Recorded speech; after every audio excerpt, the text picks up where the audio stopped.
Bienvenue à cette session. Donc, on va parler de Test Container, qui est une bibliothèque que je vais vous présenter pour faire des vrais tests d'intégration avec Elasticsearch.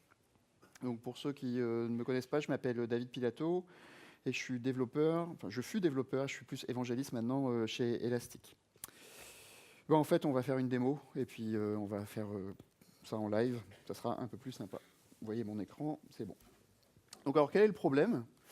Ici, j'ai écrit un test d'intégration, c'est une classe test d'intégration, où en fait je démarre, je vais le mettre en grand, je démarre un client Elasticsearch ici, c'est du Java évidemment. Donc je démarre un client high level dont on parle, je vérifie que mon client arrive bien à se connecter à mon cluster. Et puis après, qu'est-ce que je fais ? Mon test, mon scénario de test, c'est quoi ? C'est je supprime un index s'il existait, je crée un nouvel index. J'indexe un document dans cet index dans Elasticsearch. Voilà, il a juste un champ et une valeur. Je mets un refresh immédiat de façon à rendre visible ma donnée pour l'appel suivant. Et l'appel suivant, j'exécute une recherche. Je cherche tous les documents de l'index et je vérifie que j'ai bien un document dans l'index. Voilà, mon scénario est très simple. Et qu'est-ce qui se passe si j'exécute ça ? Ici, j'exécute mon test. Parce qu'on va avoir, c'est une grosse erreur. Ici, c'est il n'y a pas d'Elasticsearch qui tourne en fait. Donc j'ai une connexion qui est refusée. Donc comment je peux faire pour gérer ce problème ? Alors, historiquement, dans les vieilles versions d'Elasticsearch, on pouvait démarrer des nœuds Elasticsearch embarqués dans la JVM. C'est ce que les gens avaient l'habitude de faire. Et maintenant, faire ça, c'est, je dirais, à la fois très compliqué. On vous a rendu la tâche difficile. Et en plus, c'est non supporté et vraiment, c'est non recommandé de faire ça. Alors, il y a une raison à tout ça, c'est que démarrer un Elasticsearch qui tourne à l'intérieur d'une JVM à côté d'autres codes, on n'est pas sûr que c'est exactement ce qu'on va avoir en prod finalement. Donc l'idée, c'est plutôt de faire tourner un Elasticsearch à côté. Alors on peut simplement dire, pour faire passer mon test là, j'ai un fichier qui s'appelle Docker Compose. Non, je peux l'avoir ici. Hop, Docker Compose. Donc ici, j'ai un petit Docker Compose où je démarre une instance Elasticsearch locale. Donc je vais démarrer. Hop. Docker Compose. Hop. Donc là, je démarre mon Elasticsearch local. Donc ça, c'est quelque chose que je pourrais imaginer de faire. Le matin, j'arrive sur mon poste, je démarre mon Elasticsearch. Et puis ensuite, je vais pouvoir passer mes tests pendant toute la journée. Et puis à la fin de la journée, j'éteins mon Elasticsearch. Mais ce n'est pas très, très pratique. Hop. On continue. Démarre. Je veux juste vous montrer que le test d'intégration fonctionne, une fois qu'Elasticsearch est démarré. Donc je relance le même test. Là, j'ai un Elasticsearch qui tourne. Il se connecte. Et là, cette fois, le test a passé. Il a réussi à indexer le document et à faire en sorte que mon test d'intégration marche. Et donc, je n'ai pas cet Elasticsearch qui tourne en permanence sur mon poste. Donc, je suis tombé par hasard en assistant à une conférence sur un talk qui parle d'un projet qui s'appelle Test Container. Je vais vous montrer l'URL. Donc l'idée de Test Container, c'est de fournir une librairie Java qui va permettre d'être appelée dans de contextes de test JUnit et qui va permettre de lancer des instances Docker en fait, depuis vos contextes JUnit. Et en revenant du talk, j'ai trouvé ça absolument super. J'ai forké le projet et dans le train, j'ai commencé à rédiger l'intégration pour Elasticsearch. Et en fait, ça n'a pas pris beaucoup de temps pour le faire. Et donc, je suis arrivé à ce projet-là, qui s'appelle Test Container Java Module Elasticsearch. Je suis en cours de migration de ce projet dans le projet Test Container lui-même, parce que maintenant, ils ont un système multimodule.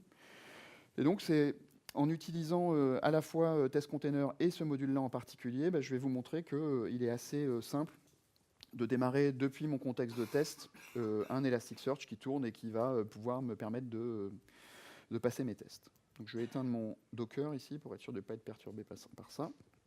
Donc comment on va faire en fait dans Maven, je vais rajouter la dépendance sur le projet Test Container. Donc c'est ça, pour l'instant c'est une version 0.1. Vous avez vu, c'est la première version que j'ai publiée. Il y a une 0.2 qui devrait sortir bientôt, mais c'est assez expérimental encore. Bon, mais ça fonctionne. Pour des tests dans le contexte de texte, je pense que ça va bien.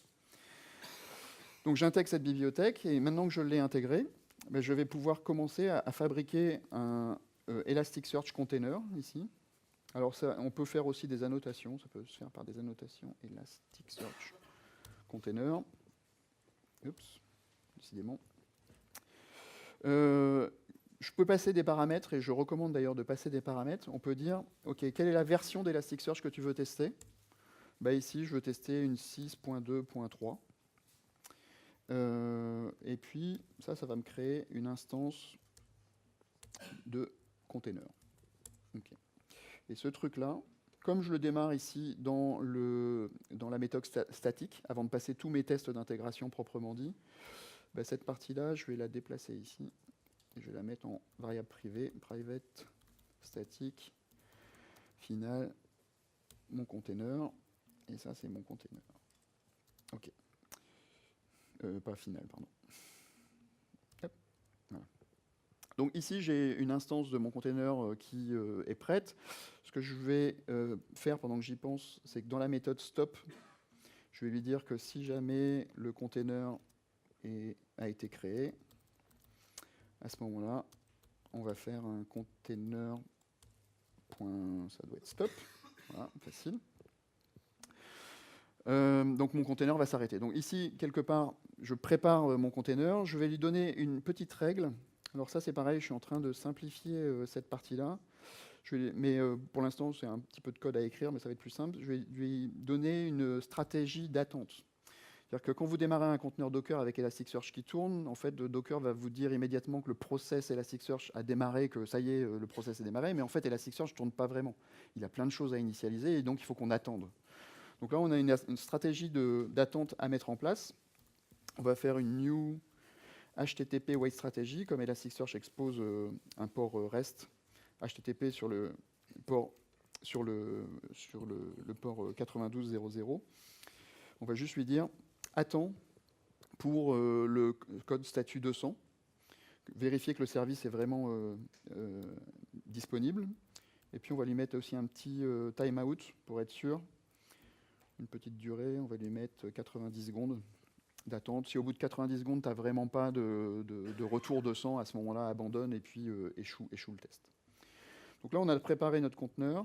Il ne me reste plus qu'à faire un conteneur.start pour ici vraiment démarrer proprement dit le conteneur. Alors, il me reste une chose à faire.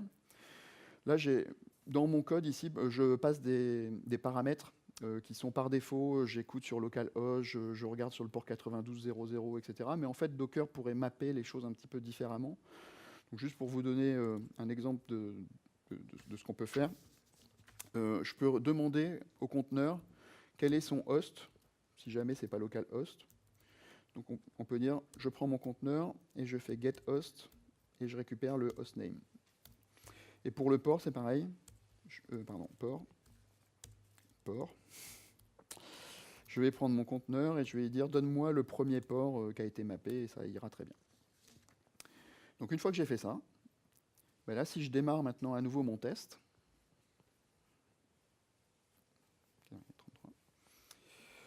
donc là, ce qu'il fait, c'est qu'il il démarre test conteneur, il vérifie que Docker est bien installé avec une version minimale, etc. Alors ce truc-là, ça marche sur pas mal d'OS d'ailleurs. Je crois que pour l'instant, il y a un problème avec Windows. Si vous utilisez l'image que j'utilise par défaut, qui contient XPack, et comme XPack démarre machine learning sous Windows ne marche pas bien. Donc bref, ça pose un problème. En tout cas, ici, j'ai réussi à passer mon test. Donc il a bien démarré mon instance Docker depuis mes tests. Il a exécuté mes tests, et puis ensuite, il s'est arrêté. C'est pas mal. Alors, ce que je pourrais faire aussi, c'est me dire, quand je suis en mode développement, ça, je trouvais que c'était plutôt une bonne pratique, parce que démarrer le conteneur, vous avez vu, ça prend du temps. Donc, si j'ai pas mal de tests à passer, ou régulièrement, je mets à jour mon code, si à chaque fois qu'il faut que je redémarre l'instance Docker, c'est un peu pénible. Donc, une bonne pratique que j'ai trouvée, c'est de dire, peut-être que, finalement, manuellement, j'ai quand même envie de lancer moi-même un Elasticsearch local. Et j'ai envie de détecter que si le Elasticsearch, il tourne localement, c'est peut-être pas utile de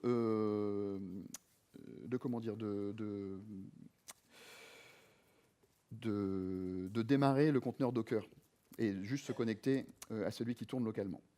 Donc ce que je vais faire ici, c'est que je vais faire un try avec des ressources. Je vais faire je vais démarrer un client temporaire, TMP, un client, qui est une nouvelle REST High Level client de mon builder. Et avec cette ressource-là, je vais lui dire, tu vas tenter de te connecter à Elasticsearch avec la méthode info, mais la méthode info, c'est juste je fais un get slash, je vérifie qu'Elasticsearch tourne. Et on a vu que tout à l'heure, quand ça échoue, quand on n'est pas connecté à Elasticsearch, ça renvoie une connection exception. Connection exception. Ben dans ce cas-là, je vais dire si effectivement tu n'as pas réussi à te connecter en local avec Elasticsearch, à ce moment-là, je vais démarrer le conteneur dans ce cas-là. Donc je teste d'abord s'il y a un truc qui tourne, et si le truc ne tourne pas, je démarre le conteneur du coup. Qu'est-ce qu'il me reste à faire? Il faut que je recrée mon builder avec éventuellement ces valeurs-là. Je vais juste faire un petit copier-coller. Bon, c'est peut-être pas le code le plus beau que vous aurez vu de la journée.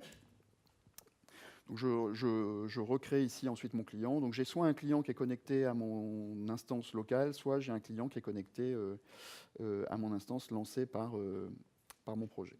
Donc si je relance à nouveau un Docker up, il me reste combien de temps? 3 minutes. Okay. Je le relance ici.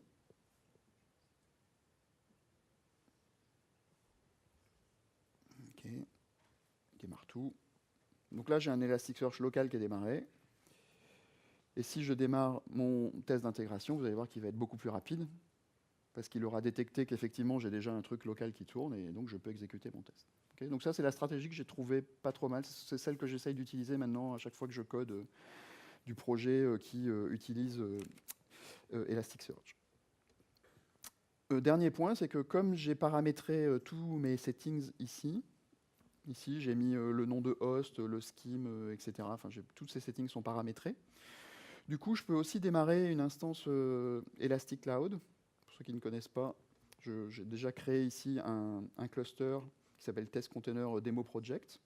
Donc ça tourne ici sur Google Cloud Platform. Vous pouvez choisir AWS aussi si vous voulez. Donc j'ai cette URL ici, j'ai mes logins, j'ai mes mots de passe. Et en fait, j'ai créé ici des paramètres. Je vais essayer de zoomer un peu. Voilà. Prenez pas ça en photo, hein, il y a mon mot de passe dedans. Mais tout ça pour vous dire que, en fait, là, je dis, je passe en paramètre l'instance sur laquelle je me connecte, le port, etc., et mon mot de passe. Et du coup, je vais éteindre localement quand même pour prouver que ça marche à distance, normalement, si le réseau est bon. Si je redémarre maintenant ce test-là, donc il essaye de créer un client qui se connecte au cloud. Effectivement, il y a bien une instance qui tourne et il arrive à passer le même test d'intégration. Donc ça vous donne une architecture super flexible.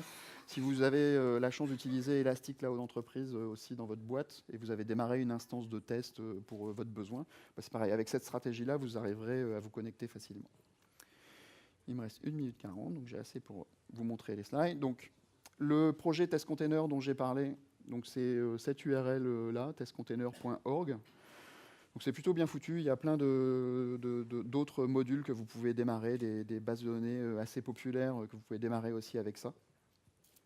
Je trouve ça assez pratique. Le module Java que je vous ai exposé aujourd'hui, il est ici. Je publierai les slides sur mon compte Twitter. Et enfin, la démo que je vous ai faite aujourd'hui, elle est basée sur un talk qu'on a donné avec Laurent Huette récemment.